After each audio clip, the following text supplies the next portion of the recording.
Yes, here we are, the DPB show, Thursday. And what date is it? Golly, it's December 4th, 2025. Hold on, I've got a warning bubble already popped up. We're not even that long into the show, and here we're having trouble streaming to your destination. We'll keep trying and let you know if it's resolved. If this continues for a few minutes, try creating a new stream. I don't think so. We will just move on from that, because if you're having problems viewing us on Rumble, jump over to Facebook, YouTube, or X. It looks like we might be having a little issue. There's two pages on Facebook. You can go to my personal page, David Paul Blumenshine, or to the DPB show. Sorry about that. I do see that there is a little caution sign up still on the Rumble site. So I don't know if that's going to hang. We're not restarting anything because we're live here at the DPB show. And I appreciate you joining us here today. As you can see, Selective Amnesia. We got a whole host of things to talk about today. But Selective Amnesia was a topic, I think, that Chris and I were kind of going back and forth prior to the show on some of the things that have impacted our lives over time. And one of those is L. Rushbo. Rush had such an impact on so many people. And he was so gifted at walking around the issues at the time. Think about this. He kind of launched his radio because he's a radio guy. Podcasting wasn't something he did. Podcasting came to life towards the end of Rush's life, towards the end of his career, which was the end of his life, because he would have kept going. Rush was not going to stop entertaining us, having that conversation with us. But he picked up in 1988, roughly during the Clinton era, and he lived through Clinton, and he lived through the Bushes, and he lived through Obama, and he lived through Biden, and he was ever present in all of these presidencies where selective amnesia was something that was highlighted often. Now, what do I mean by selective amnesia? And we're going to get to more of that towards the end of the show. But selective amnesia is when suddenly the person in power starts recalling making statements about how the world is existing under the reign of whomever is holding office at the time. But they failed to remember what just transpired, whether it was 4 years, 8 years, 12 years, 16 years, 18 years, whatever it might be ago. That you are just as guilty, if not even more guilty, which is a big part of what I call propaganda media in the current. Rush referred to it as mainstream or lamestream media. Mainstream media, he'd chuckle. He got a kick out of calling it lamestream media or mainstream media, but I call it propaganda medium because that's what it seems to be anymore. It's truly propaganda, and in fact, this selective amnesia is a big part of that. I want to get to that though towards the end of the show. Once again, appreciate you guys every Tuesday and Thursday, 4 to 5, coming on and joining us. That's part of the reason I can't just go ahead and reinvent the wheel and do another Rumble stream, because we're live. And, sometimes you just go with what you have. So if we're on 4 platforms rather than 5, that's where we're at. Something that I want to make sure that all of you are aware of. There is an interview out there, and I put off watching it because I am still trying to cope and trying to grieve and trying to mourn the loss of life that my friends, Darren and Cindy Bailey, experienced here in late October. And I'm still trying to process that. So I wasn't watching Darren's first live interview with the NBC affiliate in Chicago, and it came across my text function. I think, I don't know how it ended up there. I think Mrs. Producer might have sent it to me. In fact, I noticed that Mrs. Producer is not in studio yet, so something came up. I'm kind of concerned about that because I love my wife and I love Mrs. Producer. Let me jump into the yes, thank you, Carolyn. I didn't have my comment section turned on, so I want to make sure you guys are aware. Comment section's where it's at. Let us know you're here. Check in. Tell us where you're, you know, commenting from, where you're watching us on, or what platform you're watching us on, and where you reside. Uh, Missed me some Rush. I agree, Carolyn. The best that I've ever seen. Exactly. Hands down, the best. He was a person who not only played the game, he invented the game. He invented the game of talk radio, conservative talk radio, and how all of us can learn something from just being a conversationalist, having that opportunity. But we're going to get some feedback from Chris on that here in a second because he's got a great story of talking about his experience with Rush. And I want to also tie up some loose ends as it pertains to insurance, health insurance, and kind of breaking down in a simple way, what we're all experiencing. And I know we're all experiencing it because it was voted down, right? They didn't continue the Affordable Care funding, the Affordable Care Act. So now we're all feeling the pressure of, if you're not carrying a company benefit through your employer, if you're out there trying to shop for insurance on your own and you're not qualified to receive Medicare or Medicaid, you're in a juggernaut, right? But we're going to explain a little bit more, try to simplify that before we get going too far. But that interview with Darren, I did have an opportunity to watch at least 2/3 of it. And my daughter, yes, that's right, Hannah Kikolas of The Right Perspective, my daughter Hannah, who has been a guest of mine many times, she's the one who really encouraged me. Dad, you've got to watch it. And she goes, I cried, bawled throughout the whole entire thing. And it's a tearjerker, but it's one of the most genuine, honest interviews I've witnessed from a candidate who's running for a higher office. In this case, Darren Bailey running for the governor's office here in Illinois. So it's the real deal. It's authentic. It's Darren. It's what I love about the man. You know where I stand when it comes to that. In fact, full disclosure, I'm part of the team of getting Darren elected governor of Illinois and have been since his first run. And prior to that, I was a Darren Bailey supporter for his run for state rep and then state senate, and now here where we're at. So go out, watch the video, the recording. You can find it on YouTube. It is pretty amazing. All right, I think we got all those loose ends. Once again, apologize. Rumble's offline. Get to Facebook. I usually don't say get to Facebook. I say get to Rumble, but whatever is going on Rumble, we'll have to address on our end. Sorry for any of you that inconveniencing any of you. Really, what is the inconvenience? Click over. We got plenty of platforms we're covered on. There is no inconvenience. Make it happen. You can do it. But as I said, two things I want to definitely talk about is this health insurance craziness. But I also want to definitely talk about my good friend. There he is, who has now started to join me on a regular basis. He's got that fancy hockey jersey on, and Mrs. Producer, I found someone to go to the Bison game with me tomorrow night. So you've been relieved of having to sit through a hockey game tomorrow night. Chris said he would attend with me.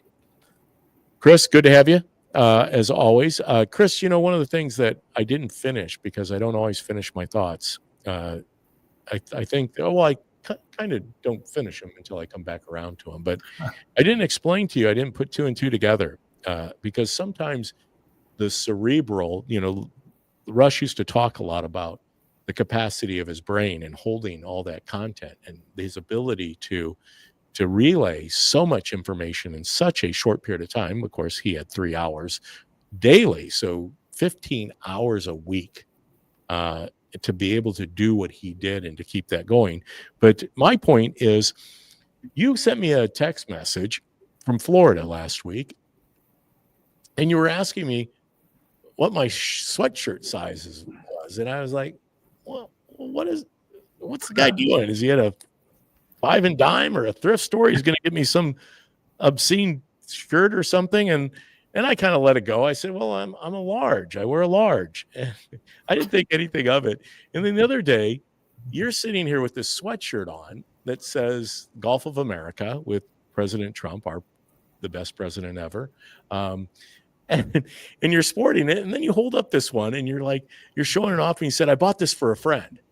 And I'm like, well, that's a pretty nice gift to get for a friend. Gosh, I wish I was Chris's friend. Well, then I started realizing after the show when you said we got to get together so I can give you your sweatshirt, I was like, it took me that long to piece it together. I'd even still get it after you said that. So there you go. There you have it. Yeah, that's kind of funny. My wife explained the same thing to me. She said, you need to be a little more direct next time.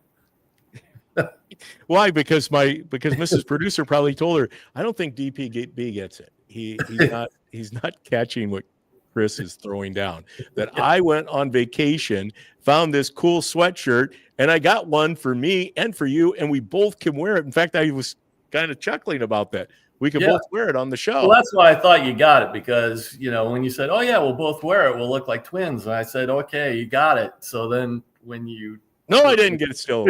Like I said, things can happen. Yeah. But, Chris, you were sharing something with me prior to coming on live about your experience. And I don't want you to share something that you're not comfortable sharing here with the audience, but I feel that we're kind of a sharing, caring, loving show. So I would like you to share a little bit about your experience with Rush Limbaugh and, how you were comforted in a time when you needed somebody, you needed a voice of reason, you needed a voice of common sense speaking to you. But go ahead. I'm sorry. I'm taking your... Yeah, no, absolutely. I started following Rush Limbaugh almost when he started his show back, in 88 or so, whenever he started. And I bought his first book, and I was a subscriber to his newsletter. And I was really into it when I was younger. But then, as time goes on, show's on during work hours, and I have other obligations. I quit watching. But then about 10 years ago, I had a series of strokes. And as I was recovering from that, I would sit in my living room and listen to him while I was laying on the couch recovering.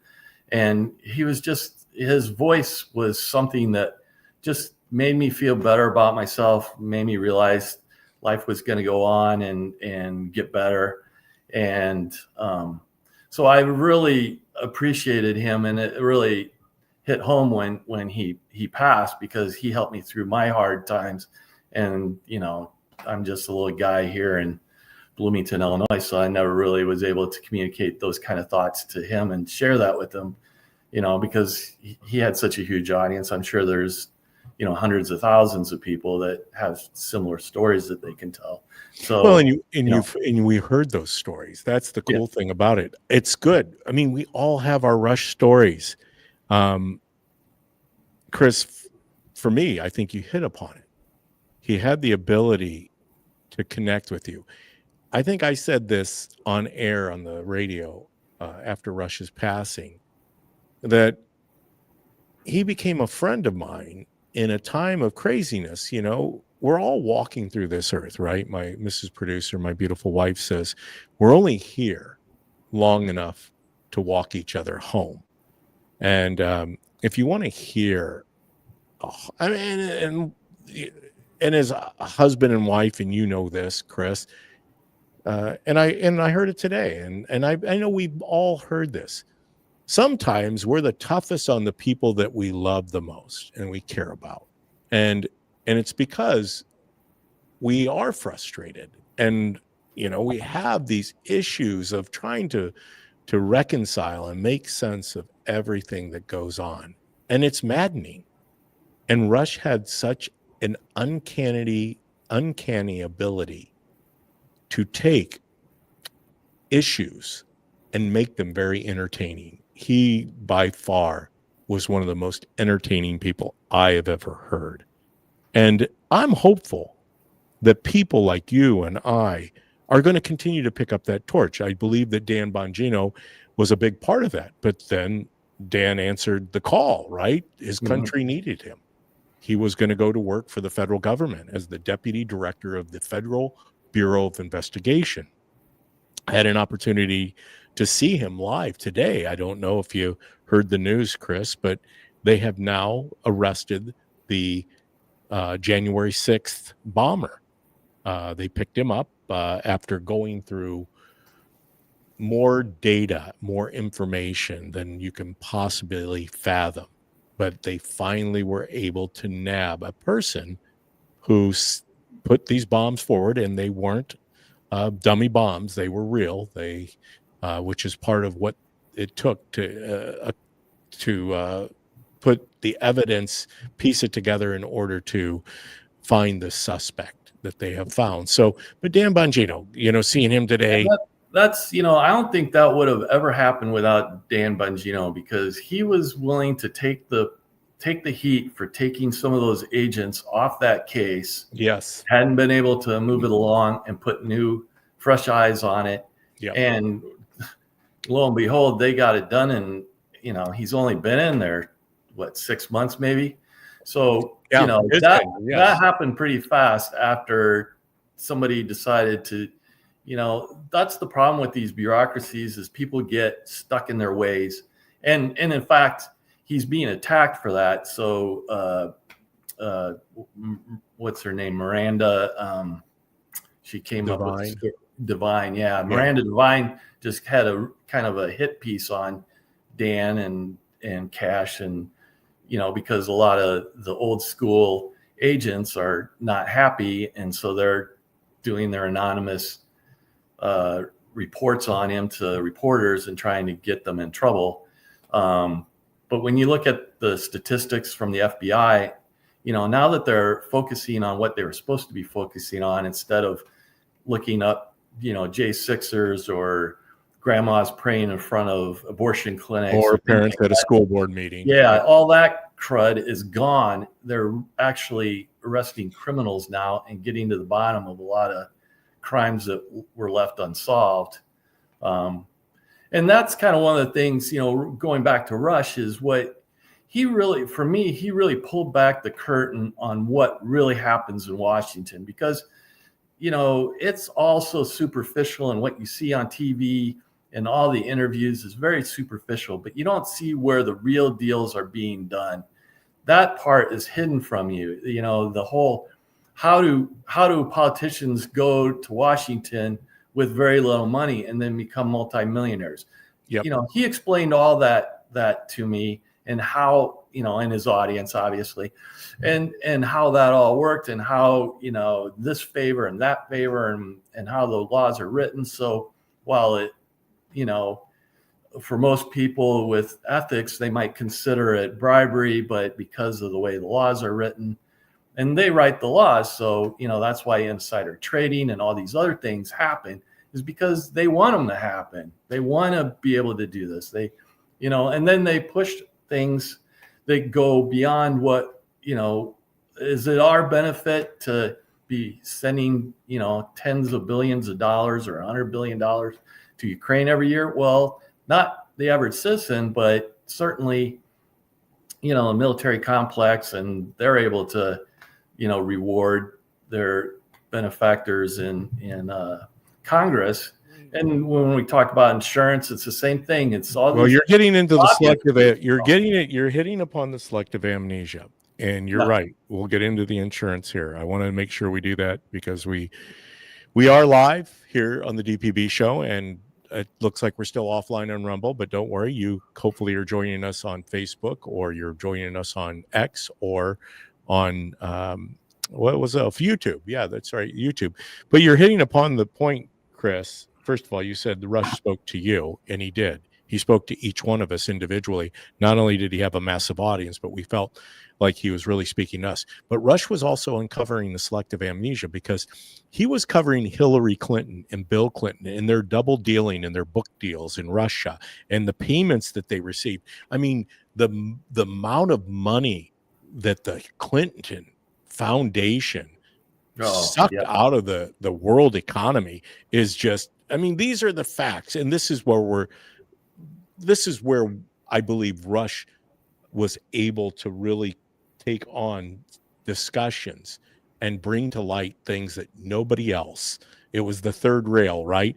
Nobody in the mainstream media or the legacy media or the propaganda media was going to touch anything like that because they weren't Rush Limbaugh. Well, And he didn't, the reason that he was able to get away with it is because he had a very strong audience, but he also wasn't dependent on people to show up on his show to be interviewed. So he didn't owe anybody in Washington any favors. yeah, So if he called you out, he could call you out. There was nothing to stop him. It wasn't like they were going to be able to do any damage to him, if he called this stuff out. well, let's shift gears. I want to make sure that we've discussed this over 2 episodes of the DPB show, one with Chris in the seat where he's at, and one last week when he was on vacation buying yours truly a nice sweatshirt that we will wear together. Maybe we should wear it to the Bison game tomorrow night, the two of us. Chris, and there's a reason I say that. It's Republican night. That's why you and I are going. Okay. Yeah, so it's Republican night. So maybe as Republicans, we could wear our Gulf of America shirt to the Bison games, our sweatshirts, because that would be kind of fun. Because it is going to be cold. Yeah, it will be the what was the Twiddle-Dee and Twiddle-Dum, right? the twins. I can't. Yeah. That wasn't the twins I was looking for. But hey, appreciate everybody joining us here today. I was looking at the comment section. I did see a new commenter that jumped in here just a second ago. Always good to have new people jumping in. And yes, Laura, I did see your comment. I volunteered for Darren Bailey since he ran for governor the first time. I trust him and really believe God is working through him. I believe he would be a good and honest governor. Yes, the operative word is good and honest. And in the interview, you'll see Darren will say, I made a mistake. When's the last time you heard Governor Pritzker say that he's made a mistake? And he was questioned by the reporter about some of the things when he called Chicago a hole. And Darren said, over the past 6 weeks, I've had an opportunity through my life to realize I taught my kids that words matter. And in the heat of running for the governor's office, and he wasn't referring to the people, that the people are a hellhole. He's referring to the condition of what is transpiring in one of the most beautiful cities in the United States of America, Chicago, Illinois. He referred to the crime. He referred to the safety. He referred to the Chicago public school system. That these are the points that we need to address because people aren't starting businesses in Chicago. In fact, they're fleeing. And so those are the points that I think that Darren made in that interview. And it's the important points that I think we all can address. One of those important points that I want to wrap up from shows gone by is the health insurance crisis that's currently going on. And yes, we are in crisis because the Affordable Care Act is a debacle. It hasn't worked. What are we going to do about it? Now there comes this new proposal by Senator Rick Scott out of Florida, formerly of Normal, Illinois, graduate of Normal Community High School. Did you know that, Chris? Really? Yeah. You see, I shock people with that. People don't realize that. Here, Rick Scott, now senator of formerly the governor of Florida, was a graduate of Normal Community High School. He got out of here too. That was well before JB ever showed up. But it's this healthcare, the more Affordable Care Act is his proposal. You are going to explain to the audience, which I think is something we need to do, is just break it down because I think we don't really truly understand what's transpiring. Yeah, I think we need to look at it. It's really 2 parts. There's the healthcare part and there's the insurance part. And they're really different. So you're buying healthcare, but you shouldn't expect your healthcare insurance plan, because it's insurance, to pay for everything. It doesn't pay for everything. What insurance does is it protects you from the potential of huge losses. So, and it does that by sharing it through a pool. And so, for example, if you have 1 million people in a plan and they all put in $1 to guard themselves against, an event that's maybe 1 in a million events. So you got a million people, maybe one person a year is going to get that. And each person puts in $1 and they're protecting themselves against an event that costs them $500,000 that would bankrupt them. So by everybody putting in that $1, you don't have to worry about that $500,000 event. And so that's basically how insurance works, is it's pooling this risk. And so you pay for it. It's an expense, but what it does is it reduces your risk because everybody is paying to eliminate that same risk, but not everybody is going to have that same event happen to them. And, you've got a lot of bright people who look around and they know the odds of all these different events. And so what the health insurance company is doing is they're trying to figure out what's the cost of all these different events that can happen to this pool of people, and what do they need to charge so that they can guarantee that, you're only going to have to pay your deductible at any particular time. And that's a little bit the way that I look at it, and is that when you look at all the different insurance options, I think they're all pretty close to being the same level of profitability for the insurance company. So they offer you a large deductible, they don't charge you as much, but you're going to pay the price almost all, you're going to pay for almost everything that you get in that plan. Because, I went to the emergency room earlier this year, and, I was there twice and still only racked up, $5,000 or $6,000 of bills. So, you have to have something pretty serious before you're over, those large deductible plans. So they know that. They also know that if you have they charge you more for the, lower deductible.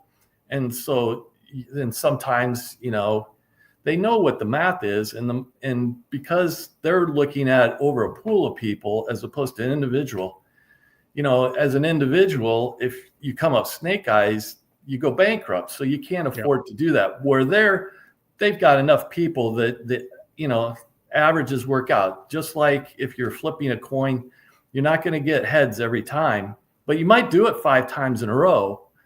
But eventually it's going to come up, tails. So that's the math that they're doing. And so that's where, when they start talking about, oh my gosh, what's going to happen is we're going to provide all these high deductible plans and create this health savings account on the side, because we don't want the insurance companies to make all this money. I think they're going to make about the same amount of money. And, it may switch which insurance companies and whatnot will get that money. But I think overall, they're still going to make the money on those plans. And then also part of the law was created in a way that they automatically get a pay. So in Obamacare, 85% of your premiums have to go to healthcare expenses. The other 15 can go to administrative and other stuff. And so it's in that part that they're making these extra pay. They've made it into a utility where people are getting this extra pay. You're operative. What you said there, I think, is something, and I know that once again, it's such a complex debacle that we're trying to make sense of. You hit upon it. It's expensive for healthcare, meaning to be well. To take care of yourself is expensive. Granted, if you eat right, if you do all the things and that's not a guarantee that you're not going to have some type of issue. Like, for instance, Chris talked about his strokes. Chris didn't wake up one day and say, gosh, it'd be nice if I had strokes. And then he'd have to live through the debilitation of recovery from that stroke. And I didn't plan on injuring myself on vacation with my shoulder. But in the same light, to pay out of pocket, $6,000 for some people, That's it. They don't know how they're ever going to come up with $6,000. And that's part in lies the problem. Because if you're not putting money back, if you're not saving, if you're not managing your money in life, then there are ways of, and I get it, the whole pricing structure, I don't understand it. I don't understand how hospitals have run the table on it would costing $140,000 to repair 3 tears in a rotator cuff. I get it. My part of it was $6,000. I, of course, say to myself, hallelujah, because I'm fresh out of $140,000. So I'm glad that at least I had a high deductible plan that didn't cost me any more than $8,000.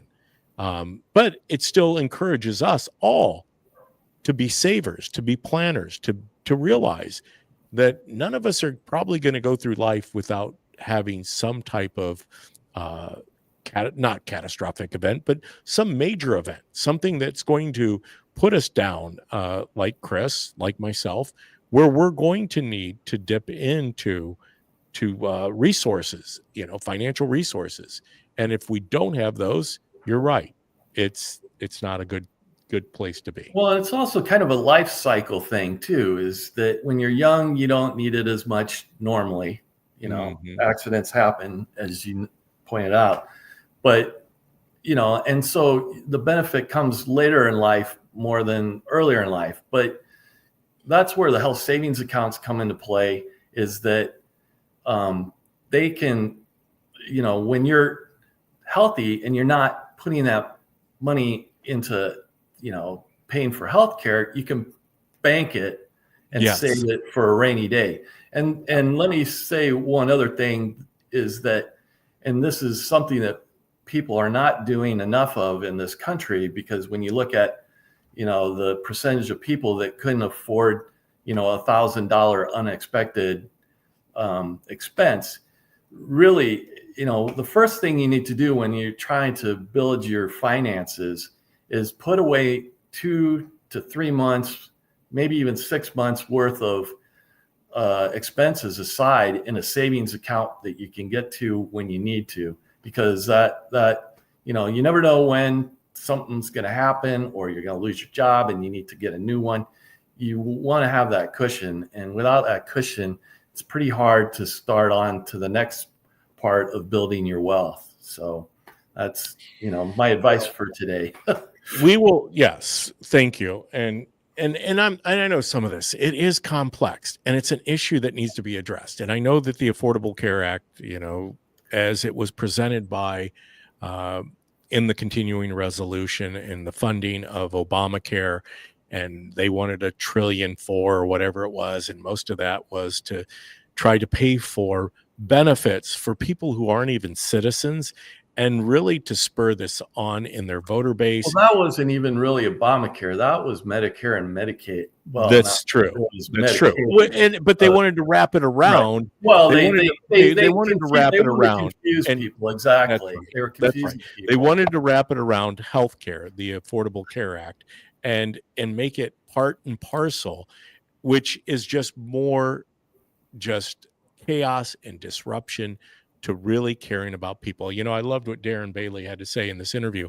He said, I pledge that as governor, no matter who's president, I'm going to work with that president to figure out some of these problems, because we have real problems. I believe our immigration system is broken. Yes, broken even to a greater degree because of an administration that wasn't willing to secure the border. A secure border means if you don't have a secure border, you don't have a country. Yeah. And we're seeing that today, actually, is that the USDA is no longer going to fund SNAP for the states that haven't provided the USDA with information on their SNAP recipients. And what's going on there is that they've discovered that there's multiple payments. There's people that are dead that are getting payments. There are people that are ineligible that are getting payments. And so far, 21 states have provided that data to USDA. They found about 500,000 of people who were getting duplicate payments. And as you can kind of imagine, the Democrat states are the ones not doing that. Providing the data. Larger states. So Illinois, if you're getting that on the smaller states, imagine the amount of fraud and overpay and double pay and all the mistakes that get made in that. Let me just quick wrap up the insurance thing. Is that there's two problems here. One is that we waited too long to address it. It's almost impossible to address it in time because the due date is January 1st. So yes, it's too late to get this fixed. We should kick the can down the road, leave the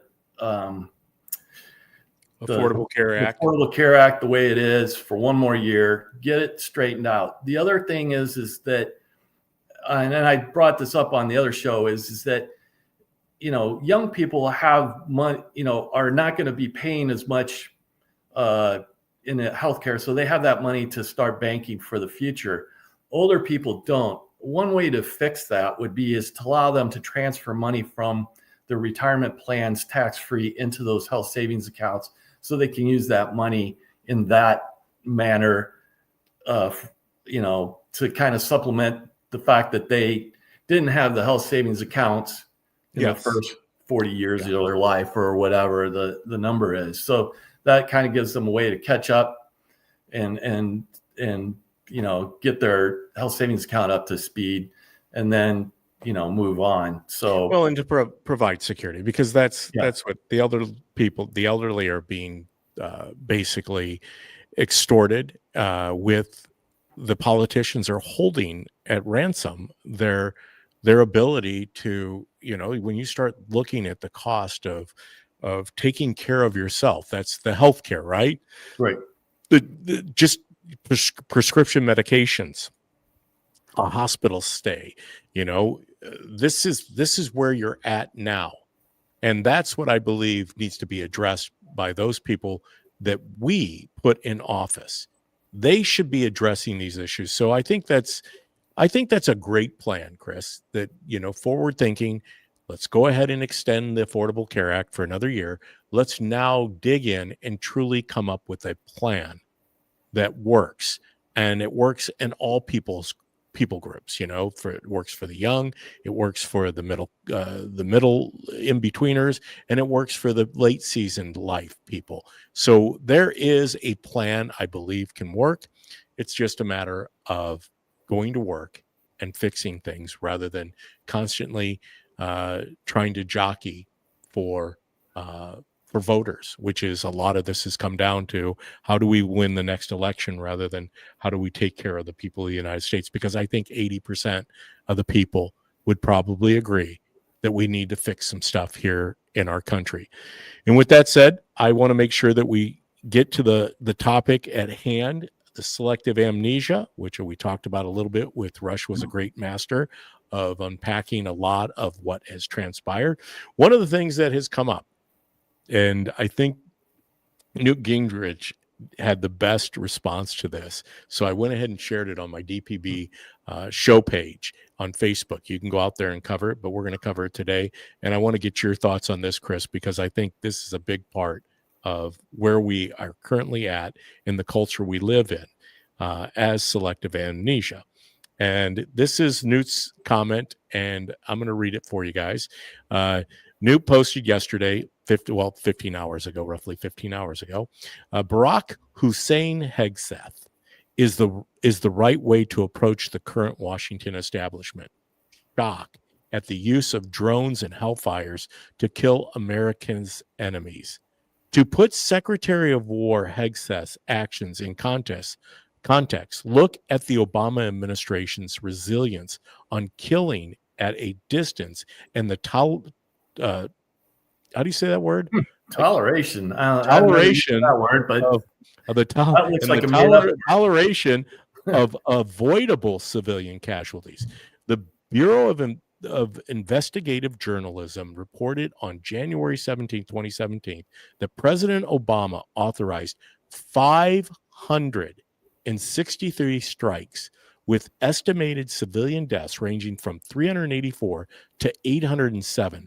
Obama's first strike was a disaster in Yemen when they misidentified a target and hit a tribe with a cluster munitions, killing 55 people, of whom 21 were children, with 10 of them under 5 years of age.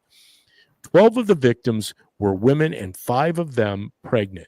If the House and Senate Armed Service Committees want to investigate the death of 2 drug cartel members off Venezuela, maybe they could begin with a roll call of the innocent civilians, including women and children, killed by President Obama's orders, and a review of the rules of engagement the Obama administration followed. I have no doubt Secretary of War Pete Hegseth will compare very favorably to the Obama record. Chris, I mean, this is fascinating. And why the show was entitled Selective Amnesia. And it's just not this issue, because everything seems to be lost over decades of government, and especially when you're looking at the government that transpired during some of the presidents like Clinton, Obama, and Biden. They were doing the very thing that now they're outraged over, that we went in all in. Trump said he's not going to tolerate it anymore. We're not going to allow fentanyl to be coming through our southern border. We're not going to allow Venezuela to indoctrinate and to integrate into this country with all the craziness they have. Yeah, I talked about how I read Rush Limbaugh's book as a kid. I also was really into business at the time, and of course I read Art of the Deal when it came out. And one of the things that Trump used to point out is that he always figured he was going to have one up on these Wall Street guys, because he used to see them down, on Wall Street coming out of bars, drunk as heck. And he's like, how are they going to compete with me the next day when they're hungover?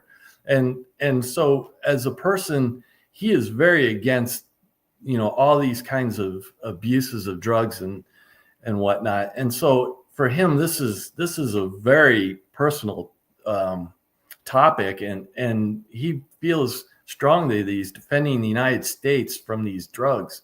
And it's ridiculous that, we pretend that, well, the first time they hit the boat, that was okay, but the second time wasn't okay, despite the fact that they're trying to rescue their drugs and call in support to, get the drugs off the boat and do all these things that were going to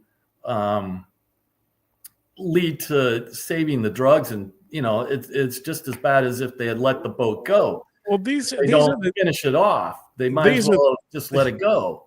These are the same folks, and go out to Modern Renaissance. My friend Ty Smith, Modern Renaissance man, he did a shtick on the drug boat. He puts a picture of the drug boat up, and he goes, "Now this is a fishing boat."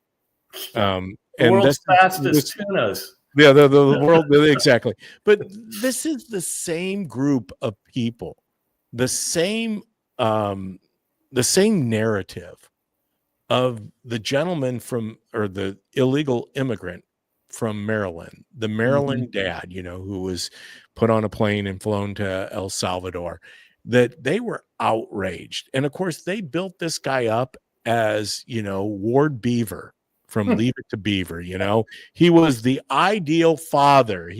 How dare them? This guy was a known MS-13 middle level perpetrator of violence and criminal activity, and he was leading a gang of not merrymen, but a gang of gangsters.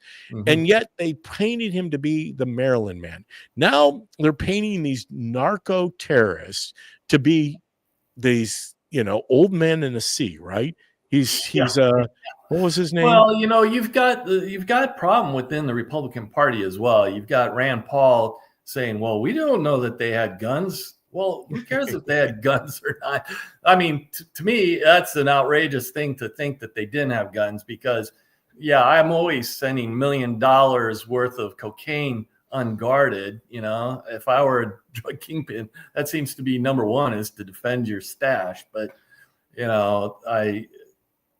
just ridiculous. Who wrote? And some of the Democrats are saying, well, we don't know how bad they are. They're not really harming anybody here in the United States, except that the problem is that that's just total ignorance of how it all works. Of course, the drugs themselves do damage, but it's also the fact that the infrastructure to sell the drugs and defend the drugs and collect the money and launder the money, all that stuff has a price that gets paid by innocent people in this country.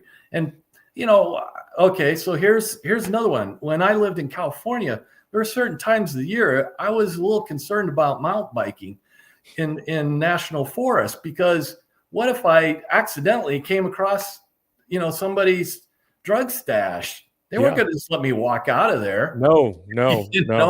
So, no. I mean, it's dangerous to everybody. And in fact, there were stories of people hunt, and it was just about hunting season when they would harvest the crops.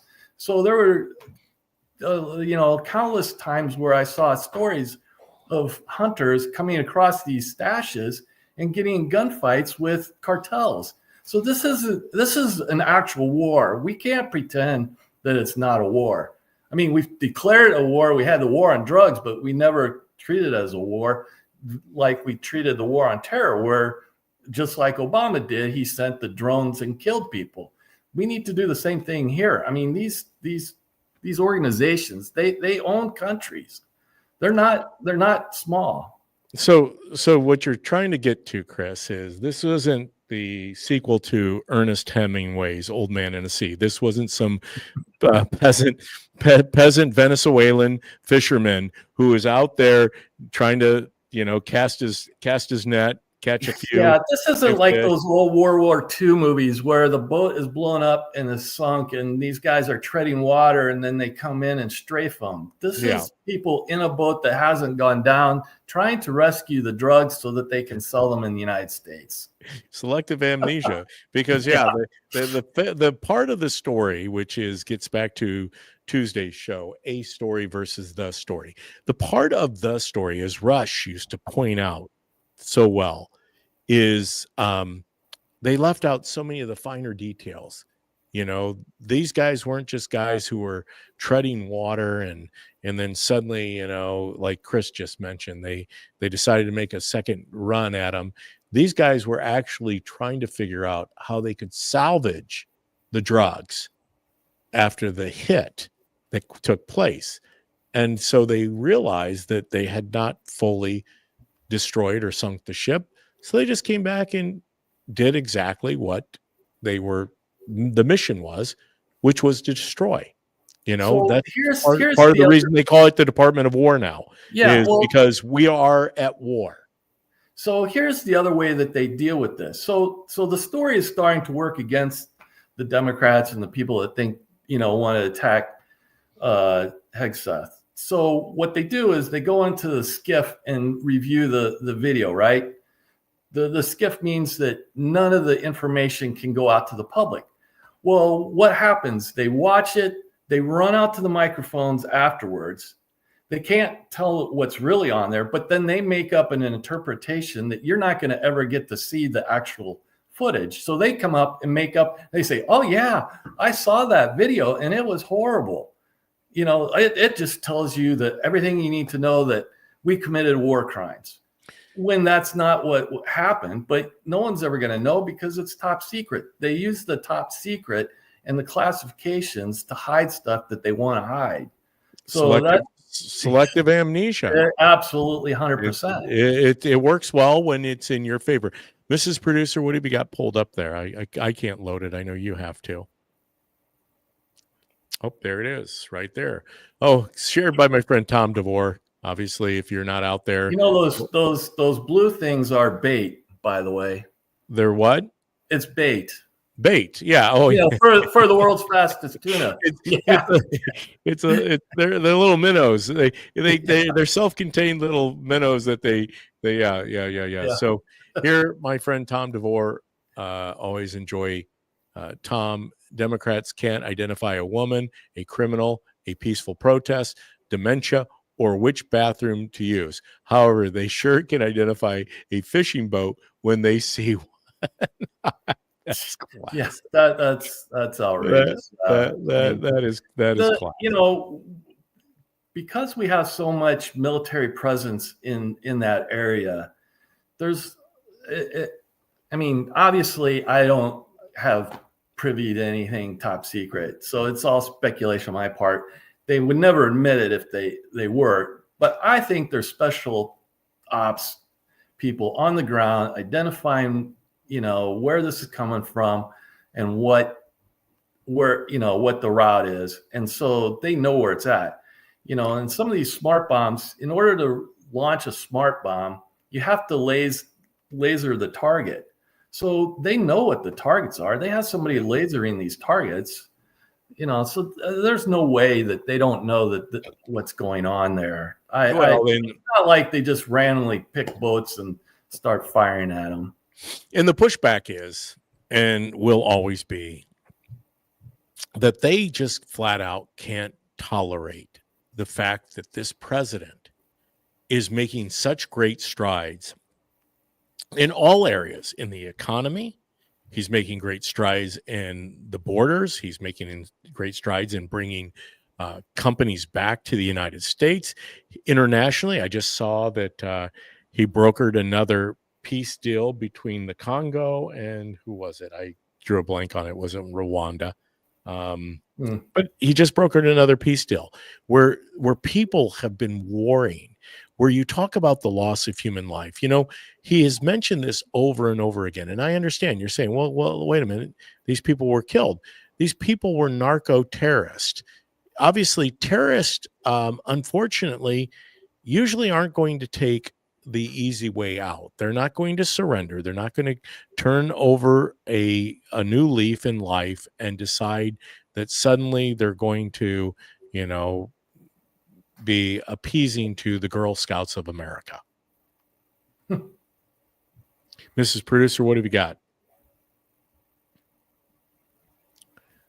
Oh, I can't load it. She'll load it, but I can't make it out. Oh, she's kind of querying there. She's going to bring it up on studio. But you're right, Chris. There we go. Thank you. There it is. It is. Wow. Even a blind squirrel. There you go, Chris. As I was telling you, it was Rwanda. I did remember. Congo and Rwanda leaders affirmed commitment to Trump-backed peace deal, brokering peace throughout the world. Because what's more important than, as we just read from Newt Gingrich's piece, children. Well, think about women. Talking about selective amnesia. Think about this.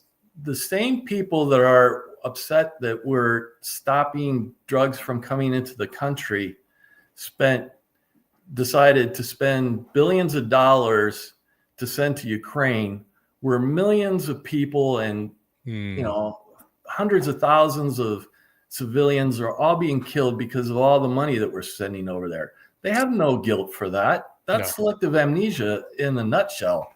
That's why Trump thought that was such a big issue, is that he wanted to stop all the death and destruction over there. That's why he wanted to stop the wars. I mean, it was a humanitarian ploy for him to mission. His entire presidency is a missional presidency. He has done more to broker peace, to stop the loss of life, than any president before him. He is attacking it on the levels of human trafficking.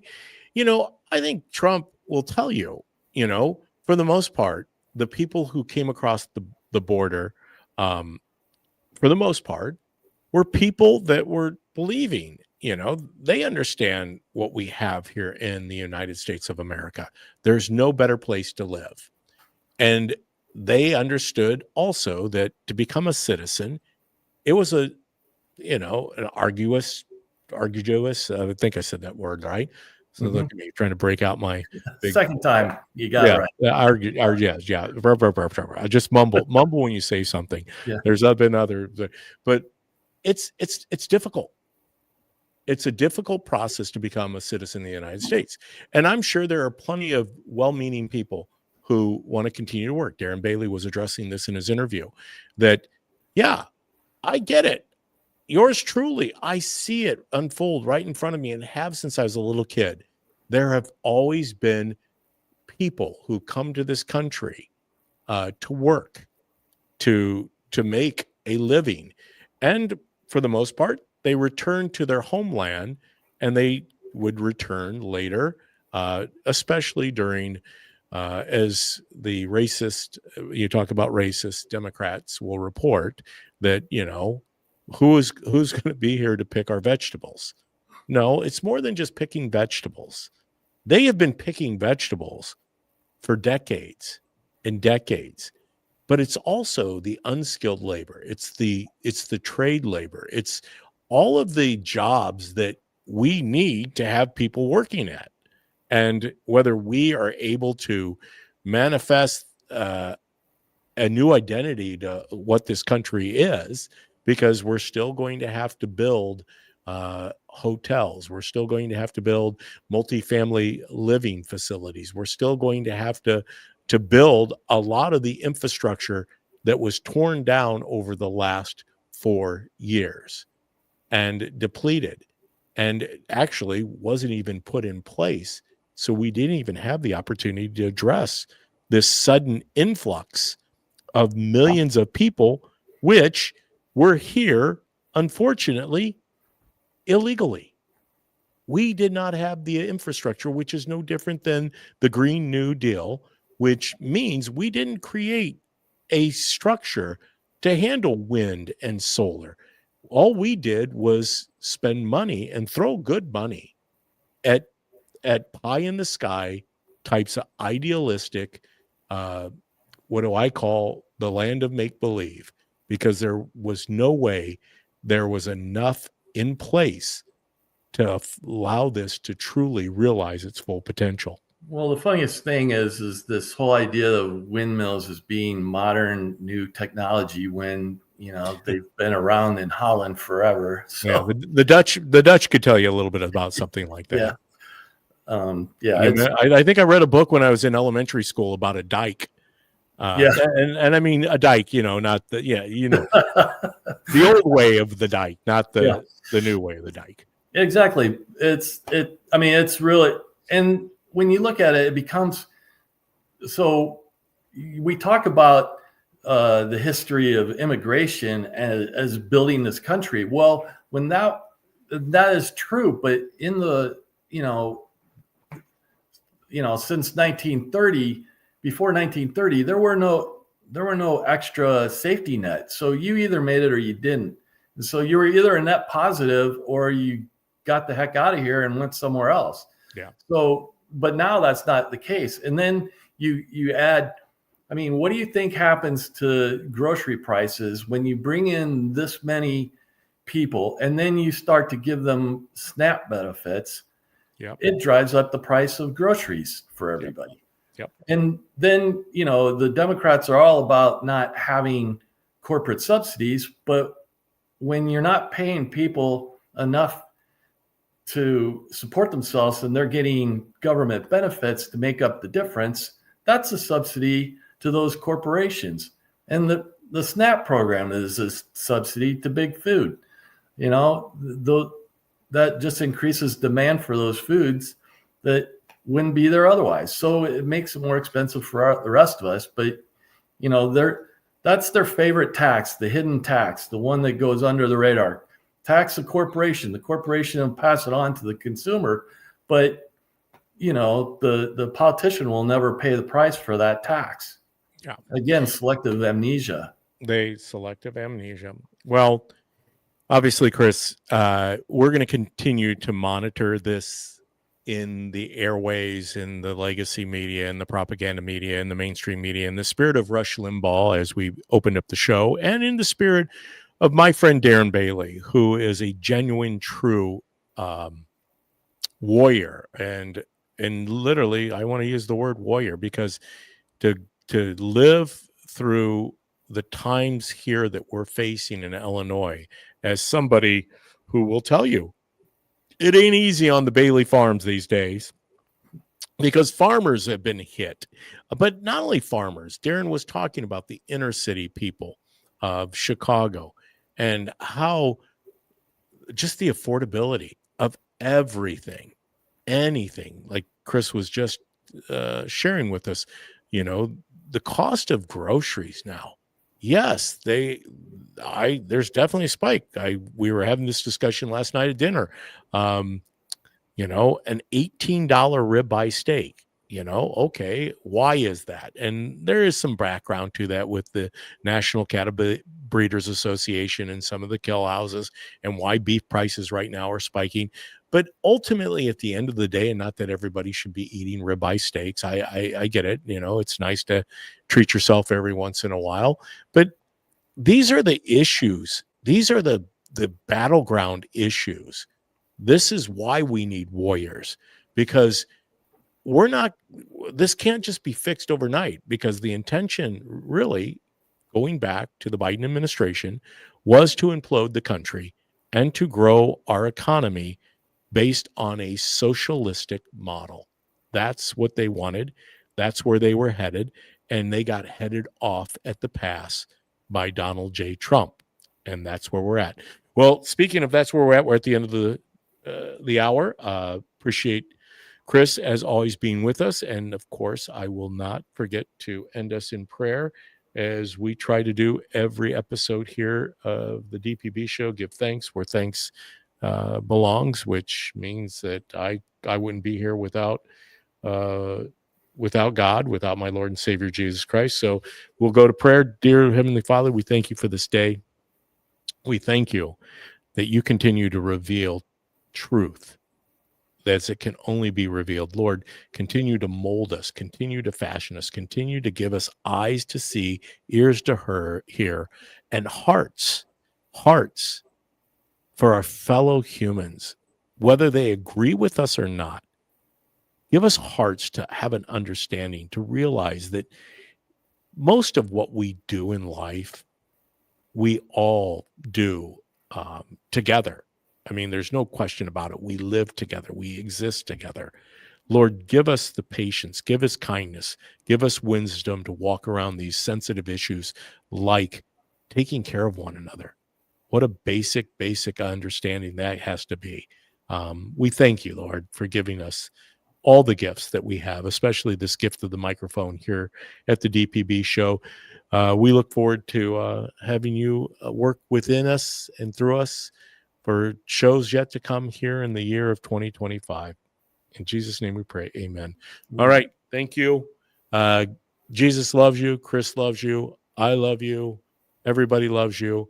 Until we meet again next Tuesday here on the DPB show, I bid you farewell. Thank you to you, Carolyn. We'll see you next week.